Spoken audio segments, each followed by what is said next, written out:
Bismillahirrahmanirrahim. Assalamu alaikum. This is Adil Mahmood and we are going to start our new class.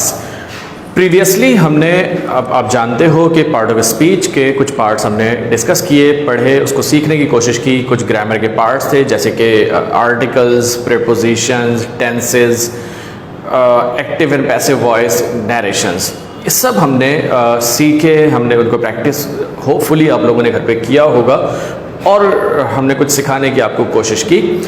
अब हम क्या करते हैं, जैसा कि मैंने शुरू में बात की थी कि हमने इन तमाम चीज़ों को, इन तमाम पार्ट्स को, इन तमाम ग्रामर के पार्ट्स को हमने इम्प्लीमेंट करना है। कहाँ पर?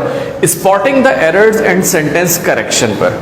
हम किस तरह से एरर को स्पॉट करेंगे, किस तरह से हमारे सेंटेंस की करेक्शन होगी, ये हमारा एक मेन टास्क था जिसकी वजह से हमने उन सबको एक रिवीजन दिया था, हमने उसको पढ़ा था दोबारा। थोड़ा थोड़ा करके हम इनको समझने की और इनको सीखने की हम कोशिश करते हैं। आप जानते हो कि आपका पेपर एमसीक्यू बेस्ड होगा। आप जानते हो कि वहाँ दो तरह के मैं यहाँ दो तरह के क्वेश्चन कवर करने वाला हूँ। एक हमारे पास क्वेश्चन आता है spotting the error. Spotting the error में होता क्या है? स्पॉटिंग द एरर में हमारे पास एक सेंटेंस गिवन होता है और उस सेंटेंस में हमने एरर को फाइंड आउट करना होता है। फॉर एग्जाम्पल हमारे पास एक सेंटेंस लिखा, I have read history of USA. इसमें एरर क्या है? आपके पास चार ऑप्शंस है। क्या आई हैव एरर है, क्या रेड सही नहीं है, क्या हिस्ट्री ऑफ सही नहीं है, या यूएसए सही नहीं लिखा।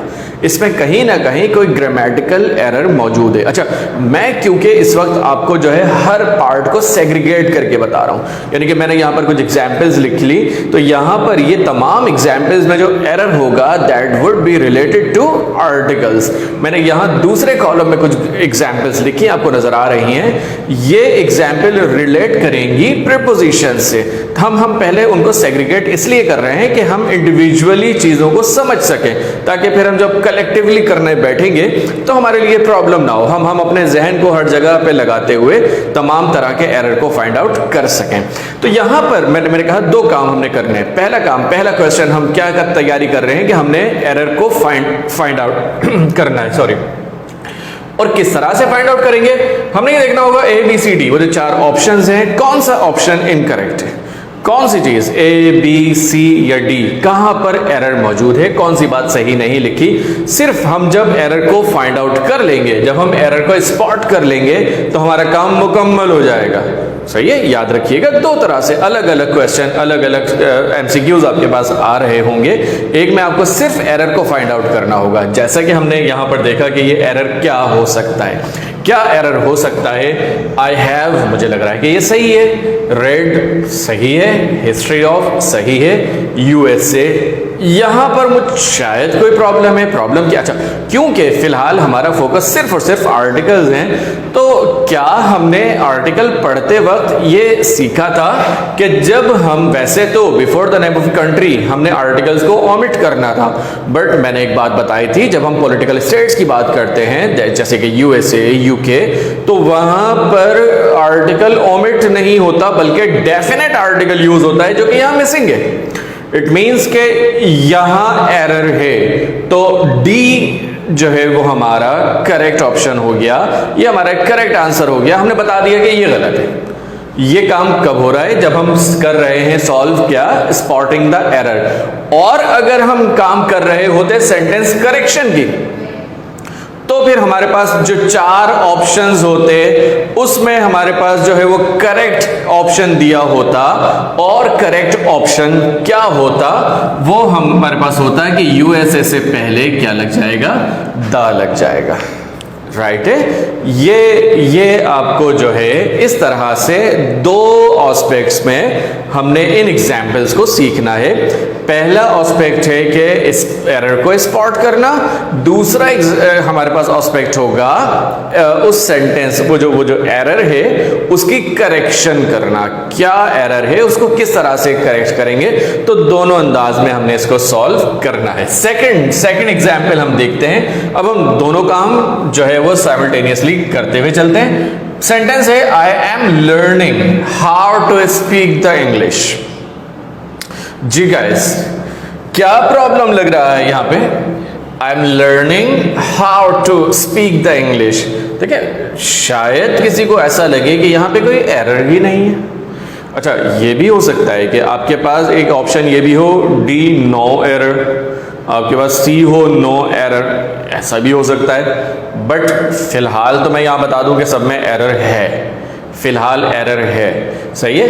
कभी क्योंकि ये सेंटेंस इतने कॉम्प्लिकेटेड होते हैं कि समटाइम्स हम सेंटेंस को पढ़ लेते हैं, बार बार भी पढ़ लेते हैं और हमें नहीं पता चलता कि कोई एरर है भी या नहीं है। तो बी केयरफुल अबाउट दैट कि हमने किस अंदाज में पढ़ना है।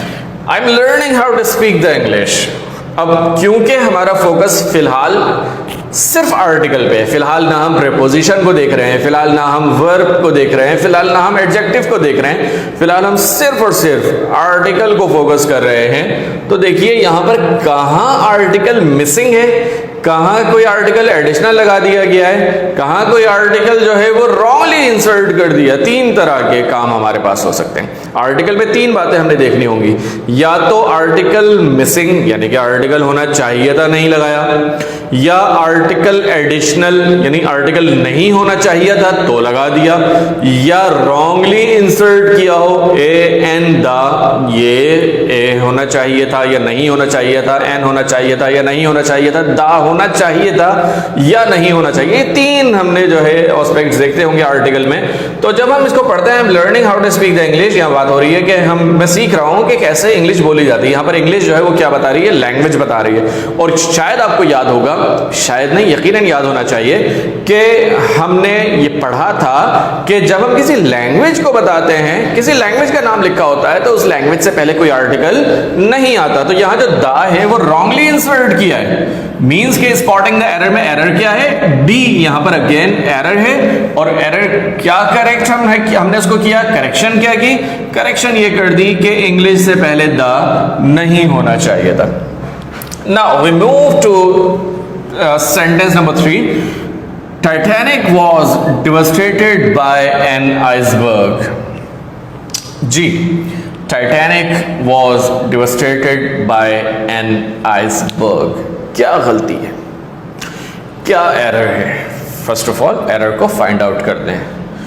तो क्या ए गलती है, या बी सही नहीं लिखा, या डी सही नहीं लगाया, या डी में कोई प्रॉब्लम है? क्या क्या प्रॉब्लम हो सकती है? देखिए, वॉज डिवास्टेटेड, यहाँ आर्टिकल का कोई काम नहीं है, इसका मतलब ये तो नहीं हो सकता। बाय प्रीपोजिशन है, ये भी नहीं हो सकता। अब बात रह गई या तो डी है या फिर ए है।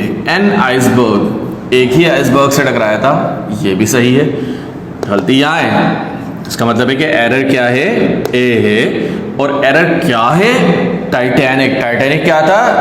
टाइटैनिक एक शिप था ना, it is a name of ship, किसी शिप का नाम, particular name, proper noun. Proper noun है तो क्या लगना चाहिए था यहाँ पे, द लगना चाहिए था। That was missing. तो ये इसकी ये करेक्शन हो गई। आगे बात करते हैं। Valentine day is on 14th of February। जी, क्या एरर है? वैलेंटाइन डे में एरर है, ऑब्वियसली होगा उसमें। तो बी कोई एरर है, सी एरर है, या फिर डी एरर है? तो व्हाट डू यू थिंक, क्या होना चाहिए?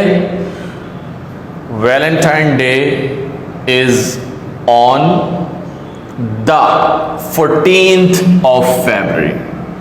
यहां डी अगेन एरर है। 14th बताया था, ऑर्डिनल नंबर्स से पहले भी क्या लगेगा, दाल। First, second, third, fourth, fifth, then 14th। जब भी ऑर्डिनल नंबर्स होंगे उनसे पहले क्या लगता है, दा लगता है, डेफिनेट आर्टिकल लगता है। The sugar is sold by kilograms. The sugar is sold by kilograms. What is the error here? क्या एरर होना चाहिए? एरर यह है कि यहां दा नहीं लगना चाहिए। क्यों? Sugar is an uncountable noun, और जब कोई अनकाउंटेबल नाउन होता है तो उससे पहले कोई आर्टिकल यूज नहीं होता है। फिर उसके बाद, of all the boys Ali is strongest. जी, क्या एरर है, ए, बी, सी या डी? तो क्या एरर नजर आ रहा है? Of all the boys Ali is strongest. Strongest क्या है? Superlative degree of adjective. Superlative degree of adjective से पहले क्या लगता है? दा लगता है, तो दा इज मिसिंग। डी आपका एरर था। What kind of a job are you doing there? What kind of a job are you doing there? क्या लगता है क्या होना चाहिए? व्हाट, तो हमने उसको ऑप्ट ही नहीं किया। Kind of a job are you doing there? क्या गलती नजर आ रही है? देखिए गलती है, याद रखिएगा ये वाली बात कि काइंड ऑफ, सॉर्ट ऑफ से के बाद कभी भी कोई आर्टिकल नहीं आता है, तो आ नहीं होना चाहिए। What kind of job are you doing there? उसके बाद है the London is a beautiful city. The London is a beautiful city. What is the error here? Error is London. London is a name of city, और city के name से पहले कोई article नहीं आता है। गुड, आगे बात करते हैं। The copper is very useful metal. आप जानते हैं कि कॉपर एक मेटल है, मेटल से पहले भी कोई आर्टिकल यूज नहीं होता है। Last but not the least, last क्या है कि the earth revolves around the sun. What is the error here? Earth या रिवॉल्व्स या अराउंड या द सन, क्या होना चाहिए एरर? देखिए अर्थ क्या है? अर्थ है natural things, thing in nature. जब भी कोई थिंग इन नेचर होगी तो उनसे पहले क्या लगता है? दा लगता है, तो यहां the earth revolves around the sun हो जाएगा। तो ये है कुछ एग्जाम्पल्स, ये है कुछ आपकी प्रैक्टिस मटेरियल। यहाँ इस तरह से हम एरर को स्पॉट करेंगे और फिर हम उसके साथ साथ हम खुद अपने तौर पे करेक्शन भी करते जा रहे हैं, क्योंकि हम जैसे मैंने शुरू में बात की कि यहाँ पर हम इन तमाम सेंटेंसेस को 2 क्वेश्चंस की एस्पेक्ट से सॉल्व कर रहे हैं। पहला स्पॉटिंग द एरर, हमने एरर भी स्पॉट किया, और वो एरर क्या है ये भी हमें पता होना चाहिए कि एरर क्या है और वो उसकी करेक्शन क्या होगी, करेक्शन भी हमें पता होनी चाहिए। तो हम एरर को फाइंड आउट भी करते जा रहे हैं और हम उसको करेक्ट भी करते जा रहे हैं। तो इस तरह से 2 क्वेश्चन हम कवर कर रहे हैं। उसके बाद आता है अब हम आते हैं, आर्टिकल्स कंप्लीट हुए। Now we are moving towards preposition. Preposition जैसा कि लास्ट लेक्चर हमने किया था और होपफुली समझ में आया होगा। प्रीपोजिशंस में भी बहुत एरर्स होते हैं, बहुत प्रॉब्लम्स होती हैं। हम अक्सर प्रीपोजिशन को रॉन्गली इंसर्ट कर रहे होते हैं। क्या क्या किस अंदाज में इंसर्ट, ये रॉन्ग इंसर्ट हो रहे होते हैं, वो जरा हम थोड़ी सी एग्जाम्पल से समझ लेंगे तो होपफुली हमारा मसला हल हो जाएगा। जी, यहां है दे जम्प्ड इन द रिवर। क्या एरर है? दे जम्प्ड एरर है, इन एरर है, द एरर है या रिवर एरर है? अगेन यहां पर हमने क्या बात करनी है? मैं यहां पर हमने सिर्फ फोकस करना है प्रीपोजिशन पे। दे जम्प्ड में कोई प्रीपोजिशन नहीं है, इसका मतलब कोई एरर नहीं होगा। द आर्टिकल है, एरर नहीं हो सकता। रिवर नाउन है, कोई यहां पर फिलहाल इस सेंटेंस में एरर नहीं हो सकता। रह गया क्या? इन रह गया। तो इसका मतलब है कि एरर यहां पर ही है और ये इन ये है, इसको ये एरर हमने स्पॉट कर लिया। अब करेक्शन क्या होनी चाहिए? करेक्शन मैंने बताई थी कि jumped dash the river. River में जंप कर रहे हैं, रिवर के अंदर जा रहे हैं। हम क्लास के अंदर मौजूद है तो we are sitting in the class, we are standing in the class. हम क्लास के अंदर, पोजीशन हमारे अंदर मौजूद है, हम अंदर मौजूद हैं, तो हमने इन यूज करना है। वो पानी के अंदर नहीं था, वो रिवर में नहीं है, वो जंप कर रहा है, रिवर के अंदर जंप कर रहा है, वो अपनी पोजीशन को चेंज कर रहा है, उसकी पोजीशन स्टैटिक नहीं है, वो मूवमेंट शो कर रहा है। तो जब आप कहीं अंदर जा रहे हो, मूवमेंट आपकी शो हो रही हो, कोई भी एक्शन आपका, चाहे वो कंटिन्यूटी शो कर रहा हो, आपकी पोजीशन चेंज हो रही हो, तो आपने इन नहीं यूज करना होता, रादर क्या यूज करते हो? इनटू यूज करते हो। तो यहां पर एरर था कि इन नहीं होना चाहिए और इसकी करेक्शन क्या है कि यहां पर इनटू होना चाहिए था। Now sentence number 2, he insisted on go there. क्या एरर है? he insisted on go there. कहाँ एरर आ रहा है?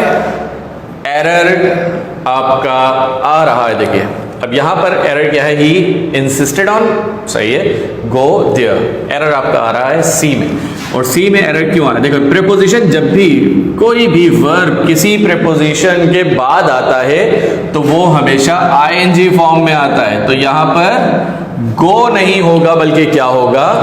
गोइंग होगा। मैं फिर बता रहा हूं इस बात को कि जब भी किसी प्रीपोजिशन के बाद कोई वर्ब आता है तो वो फर्स्ट फॉर्म में नहीं होता, एक्सेप्ट टू, टी और टू के बाद वर्ब की फर्स्ट फॉर्म आएगी, बट टू के अलावा जब भी प्रीपोजिशन आएगा तो वो यूजुअली कौन सी फॉर्म में होता है? आईएनजी फॉर्म में होता है। Sentence number 3, Aslam agreed to Ali on this point. Aslam agreed to Ali on this point. क्या एरर है? एरर है बी, और बी में अग्री के साथ टू नहीं होना चाहिए था बल्कि क्या होना चाहिए था? विद होना चाहिए था। असलम अग्रीड विद अली होगा। जब हम समवन की बात करते हैं तो समवन से पहले अग्री टू प्लस समवन, और अगर हम समथिंग की बात करेंगे तो अग्री टू समथिंग होता है, सही है। ये वाला फर्क ध्यान में रखिएगा। अग्री विद के बाद नाउन आता है, समवन आता है, अग्री टू के बाद जो है वो समथिंग आता है। आगे आइए, she was sitting besides me. जी, प्रीपोजिशनल एरर क्या है यहां पर? She was sitting besides me. कहां एरर नजर आ रहा है? ऑब्वियसली आपको एरर नजर आ रहा होगा, कहां? यहां पे। क्यों? क्या एरर है? एरर है कि बिसाइड्स नहीं होता, प्रीपोजिशन क्या है? बिसाइड है। मैंने बताया था कि besides is not a preposition. Besides तो क्या बताता है? एक्सेप्ट के लिए यूज होता है, वो अदर थिंग हो जाती है। यहां पर जो प्रीपोजिशन है वो बिसाइड होता है, जिसका मतलब होता है बराबर में। उसके बाद अगला सेंटेंस है, the snake was killed with the farmer. The snake was killed with the farmer. गलती क्या नजर आ रही है? गलती प्रीपोजिशन में, ये है विद।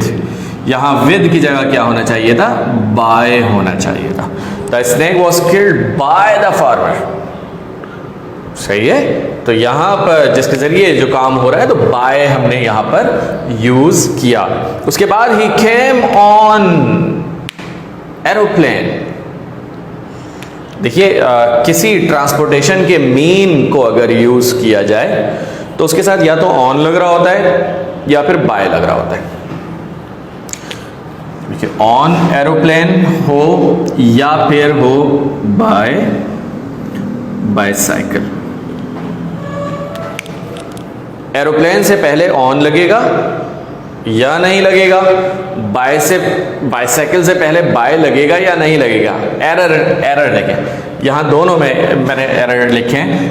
पहला, ये ऑन लगना चाहिए बाइसाइकिल से पहले और ये बाय लगना चाहिए एरोप्लेन से पहले, यानी यहां ऑन की जगह क्या होना चाहिए? बाय। रीजन क्या है? रीजन ये है कि जब हम लॉन्ग डिस्टेंस की बात करते हैं तो फिर हम यूज करते हैं बाय, और जब हम शॉर्ट डिस्टेंस की बात करते हैं तो हम यूज करते हैं ऑन। सही है। ये फर्क ध्यान में रखिएगा कि जब भी हम कोई भी मीन ऑफ ट्रांसपोर्टेशन की बात करेंगे, हमारा लॉन्ग डिस्टेंस होगा तो हमने वहां लगाना होगा बाय, और जब हम किसी शॉर्ट डिस्टेंस की बात करेंगे तो वहां पर हम यूज करते हैं ऑन। बाय और ऑन मीन्स ऑफ ट्रांसपोर्टेशन के साथ लगते हैं, बिल्कुल लगते हैं, बट शॉर्ट डिस्टेंस होगा तो हमने यूज करना होगा ऑन। लॉन्ग डिस्टेंस, क्योंकि एरोप्लेन शॉर्ट डिस्टेंस से नहीं है, लॉन्ग डिस्टेंस शो कर रहा है, तो यहां पर हमने लगाना होगा बाय। उसके बाद अगला सेंटेंस आता है, I have been waiting for you for morning. जी, गलती कहां है? ऑब्वियसली गलती आपको नजर आ रही होगी डी में, कि जहां मॉर्निंग से पहले फॉर नहीं होना चाहिए था, क्या होना चाहिए था? सिंस होना चाहिए था। फॉर कब लगता है? टाइम ड्यूरेशन बताने के लिए। सिंस यूज होता है कब? जब हम कोई इनिशियल पॉइंट ऑफ टाइम बताते हैं। ये सब बातें हम डिस्कस कर चुके हैं। उसके बाद he is junior from me. ये एक बड़ी गलती है। हम इसमें हमेशा हम जूनियर के साथ दैन लगा रहे होते हैं, फ्रॉम लगा रहे होते हैं। ऐसा नहीं होगा। क्यों नहीं होगा? जब भी बात करोगे आप जूनियर, सीनियर, यानी कि कोई भी नाउन जो कि आर पे हैंड हो रहा हो, तो वहां पर फ्रॉम नहीं लगता बल्कि टू लगेगा। सही है। तो जूनियर हो, प्रेफर हो, सीनियर हो, तो इनके बाद हमेशा प्रेपोजिशन जो है वो क्या लगे, प्रेफर भी मैंने इंक्लूड किया है, तो उसके बाद हमेशा जो प्रेपोजिशन यूज होगा वो टू होगा, वो फ्रॉम या देन नहीं होगा। वो हम गलत काम करते हैं। उसके बाद है she resembles with her mother. अब देखिए यहां पर ए बी सी या डी, एरर क्या है? एरर यह है कि रिजेंबल्स के साथ विद नहीं आता। सही। कुछ वर्ब ऐसे होते हैं कि जिनके बाद किसी प्रेपोजिशन की जरूरत नहीं होती है, जैसे रिजेंबल के बाद किसी प्रेपोजिशन की जरूरत नहीं है। अटैक के बाद किसी प्रेपोजिशन की जरूरत नहीं है। लव के बाद किसी प्रेपोजिशन की जरूरत नहीं है। हेट के बाद प्रेपोजिशन की जरूरत नहीं है। इस तरह ये कुछ वर्ब होते हैं कि जिनके बाद किसी प्रेपोजिशन की जरूरत नहीं होती। अगर हम यूज करते भी हैं तो वो अननेसेसरी यूज करते हैं, ये रॉन्ग है। तो हमने स्पॉट किया एरर को, यहां विद नहीं होना चाहिए था। नहीं होना चाहिए था। क्या होना चाहिए था? कुछ भी नहीं होना चाहिए था, क्योंकि किसी वर्ब के इन वर्ब के साथ, जैसा मैंने बताया, रिजेंबल हो गया, लव हो गया, हेट हो गया, इनके बाद कोई प्रेपोजिशन यूज नहीं होता है। फिर आते हैं लास्ट सेंटेंस पे, प्रेपोजिशन का last sentence, distinguish among butterflies and moths. Distinguish करो किसके दरमियान? बटरफ्लाई और मॉथ्स के दरमियान। दो चीजें हैं, बटरफ्लाई, मॉथ्स, दो चीजें हैं, दो के दरमियान बात होगी तो अमंग नहीं लगता। आप जानते हो क्या लगना चाहिए? बिटवीन लगना चाहिए।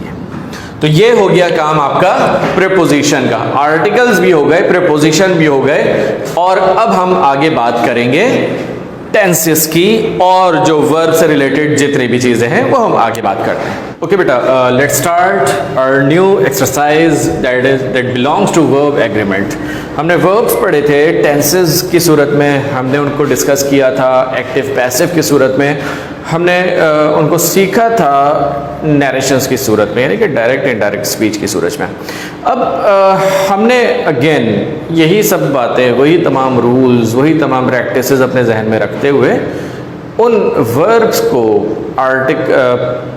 एक्टिव पैसिव, टेंसेस और नरेशन की सूरत में जो भी कुछ आपके पास हो सकता है, मतलब जो भी स्पॉटिंग द एरर्स हैं, हम उसको वहाँ पर इम्प्लीमेंट करते हैं। अब देखिए यहाँ पर अगेन हमारे पास 10 सेंटेंसेस मौजूद हैं, और इन 10 सेंटेंसेस में दोनों बातें हमने करनी है। पहले हमने एरर को स्पॉट करना होगा, और सेकेंडली हमने उसकी करेक्शन करनी होगी। पहला सेंटेंस हम पढ़ते हैं, time and tide wait for none.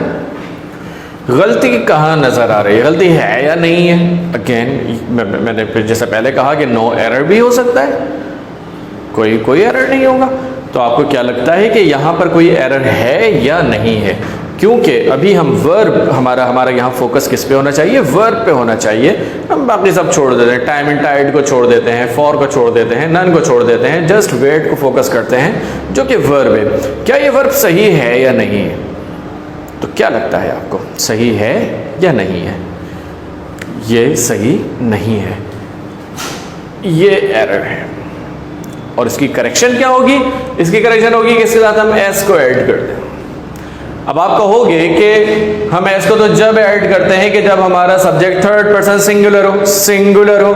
यहाँ टाइम भी है और टाइड भी है, दो चीजें हैं। याद रखिएगा, इंग्लिश में जब दो नाउन एक ही आइडिया प्रेजेंट कर रहे हो, time and tide wait for none, यहाँ किसका इंतजार नहीं करता? कौन इंतजार नहीं करता? टाइम और टाइड दोनों एक ही आइडिया प्रेजेंट कर रहे हो, दो चीजें, दो नाउन एक ही आइडिया प्रेजेंट कर रहे हो, तो वो सिंगल ही कंसीडर किए जाते हैं। टेक्निकल बात है, तो इसलिए हम इनको सिंगल कंसीडर कर रहे हैं। ये थर्ड पर्सन सिंगुलर ही कंसीडर हो रही है, इसलिए वर्ब के साथ हमने यहां पर एस लगाना होगा। अगला सेंटेंस हमारे पास है, she told that she will not come. जी, गलती कहाँ है? अगेन वर्ब को फोकस कर लेते हैं। वर्ब एक हमें नजर आ रहा है टोल्ड, एक नजर आ रहा है विल नॉट कम। वर्ब या हेल्पिंग वर्ब, कहाँ गलती नजर आ रही है? टोल्ड। वो शुरू में तो आप जानते हैं, क्योंकि नैरेशन वाला केस है, शुरू में तो टोल्ड हो, सैड हो, सब सही होता है, कोई ऐसा मसला नहीं है, यानी कि ए गलती नहीं हो सकती, बी भी गलती नहीं है। सी में गलती है या डी में गलती है यानी कि हेल्पिंग वर्ब में गलती है या फिर वर्ब में गलती है, यह आप बता सकते हैं। कैसे बता सकते हैं? क्योंकि जब हम नरेशन में डायरेक्ट स्पीच को इनडायरेक्ट में चेंज कर देते थे और हम देखते थे कि हमारा रिपोर्टिंग स्पीच पास्ट है, तो हमें यह भी पता होना चाहिए था कि रिपोर्टेड स्पीच का वर्ब जो है वो ये हेल्पिंग वर्ब चेंज होगा। यानी कि वो क्या चेंज होगा? विल नहीं होना चाहिए, ये एरर है। विल नहीं होना चाहिए, क्या होना चाहिए? वुड होना चाहिए। विल चेंज हो जाता है वुड में, कब? जब रिपोर्टिंग स्पीच हमारा पास्ट होता है। ये हमने यहाँ पर काम कर दिया। थर्ड है हमारे पास, she has writed me many letters. कौन सा टेंस नजर आ रहा है? Has, third form of verb, many letters. क्या ऐसे ही होना चाहिए? आप जानते हो कि राइट की थर्ड फॉर्म ऑफ वर्ब क्या होगी? रिटन होगी। ये गलती है। फोर्थ है, he did not told me yesterday. He didn't told me yesterday. He did not told me, A B C D. गलती कहाँ है? अगेन वर्ब पे फोकस करते हैं। ही वर्ब नहीं था, छोड़ दिया। मी वर्ब नहीं था, छोड़ दिया। फोकस करते हैं बी पे और सी पे। डिड नॉट गलत है या टोल्ड गलत है? डिड नॉट गलत नहीं हो सकता क्योंकि ऑब्वियसली वहां पर गलत होने का कोई चांस नजर नहीं आता। हाँ, यहां हमें गलती का चांस नजर आ रहा है। और गलती का चांस क्या नजर आ रहा है? गलती का चांस ये नजर आ रहा है कि जब हम डिड सेंटेंस में यूज कर लेते हैं तो फिर वर्ब की सेकेंड फॉर्म यूज नहीं होती बल्कि फर्स्ट फॉर्म यूज होती है। तो यहाँ टोल्ड नहीं होना चाहिए था बल्कि टेल होना चाहिए था। फिर आते हैं नंबर 5 पे। Number 5, she has been cry for an hour. कौन सा टेंस है? प्रेजेंट परफेक्ट कंटिन्यूअस है। प्रेजेंट परफेक्ट कंटिन्यूअस, शी नहीं हो सकता कोई एरर क्योंकि नाउन प्रोनाउन है। हैज बीन में कोई गलती है या क्राई में गलती है? फॉर एन आवर, डी में भी फिलहाल कोई गलती नहीं है। बी और सी क्या गलती नजर आ रही है? हैज बीन सही है अपनी जगह। क्या गलती है? क्राई नहीं होना चाहिए था, क्राइंग होना चाहिए था, क्योंकि हैव बीन हैज बीन के साथ वर्ब की आईएनजी फॉर्म यानी जेरेंट फॉर्म यूज की जाती है। फिर आते हैं नंबर 6 पे। नंबर 6 है, they had arrive here before I reached. अरे पहुंचने से पहले वो आ गए थे। पास्ट परफेक्ट, पास्ट परफेक्ट होता है तो हैड के बाद वर्ब की थर्ड फॉर्म यूज होती है यानी अराइव्ड होना चाहिए था। This is the error and this is the correction. उसके बाद है 7th, he was killed by robbers. He या वॉज किल्ड या बाय या रॉबर्स। ऑब्वियसली ही में फिलहाल कुछ नहीं हो सकता, बाय में कुछ नहीं हो सकता, रॉबर्ट में कुछ नहीं हो सकता। वॉज किल, वॉज किल को हमें देखना पड़ेगा। वॉज के साथ वर्ब की थर्ड फॉर्म, पैसिव वॉइस है ना, तो पैसिव वॉइस में हमें पता है कि वर्ब की हमेशा थर्ड फॉर्म यूज होती है। तो ये हो गया वॉज किल्ड, ये एरर भी स्पॉट हो गया, करेक्शन भी हो गई। फिर उसके बाद आते हैं, he told me that he can do it. गलती क्या है? फिर हम देख लेते हैं, देखें ए बी सी या डी। बी नहीं हो सकता, या तो ए होगा, ए भी नहीं है, या तो सी होगा या डी होगा। कैन है या डू है। अगेन हमने देखा कि हमारा रिपोर्टिंग स्पीच पास्ट है तो रिपोर्टेड स्पीच में कैन यूज नहीं होता बल्कि क्या होगा? कुड यूज होगा। This is that. कैन की जगह क्या लग जाएगा? कुड लग जाएगा। देखिए ये सारी बातें वही रिपीट हो रही हैं जो कि हम प्रीवियस 5 लेक्चर्स में सीख चुके हैं, जिसको हम डिस्कस कर चुके हैं और जिनके बारे में मैंने कहा था कि प्रैक्टिस करनी है। तो प्रैक्टिस करोगे तो होपफुली ये चीज़ें प्रॉब्लम क्रिएट नहीं करेंगी। उसके बाद नंबर 9 है, the teacher asked her if he is busy. Again narration है और इफ कंजक्शन आ रहा है, आस्क है सवाल पूछा जा रहा है, इफ कंजक्शन आ रहा है, सब कुछ सही लग रहा है। मगर फिर वही वाली बात कि जब रिपोर्टिंग स्पीच पास्ट होता है तो ये भी चेंज हो जाता है, इसकी जगह वॉज हो जाएगा। No one should follow the rule. गलती क्या है? शुड के बाद वर्ब की फर्स्ट फॉर्म होनी चाहिए, यानी गलती ये थी। फॉलोड नहीं होना चाहिए था बल्कि फॉलो होना चाहिए था। तो ये है हमारी कुछ ग्रामर की प्रैक्टिस, ये है स्पॉटिंग द एरर्स और ये है सेंटेंस करेक्शन। मैं रिपीट कर रहा हूँ इस बात को कि हमारे पास जो ई कैट के जो 25 या एम कैट के जो 20 हमारे पास MCQs होते हैं, वहाँ पर 3 या 4 MCQs हमारे होते हैं related to spotting the errors, और इसके अलावा sentence correction. Spotting the errors में हमने सिर्फ एरर्स को रेक्टिफाई करना होगा, एरर्स को फाइंड आउट करना होगा, एरर को हमने जो है वो स्पॉट करना होगा, और सेंटेंस करेक्शन में हमें उसकी करेक्शन भी करनी होती है।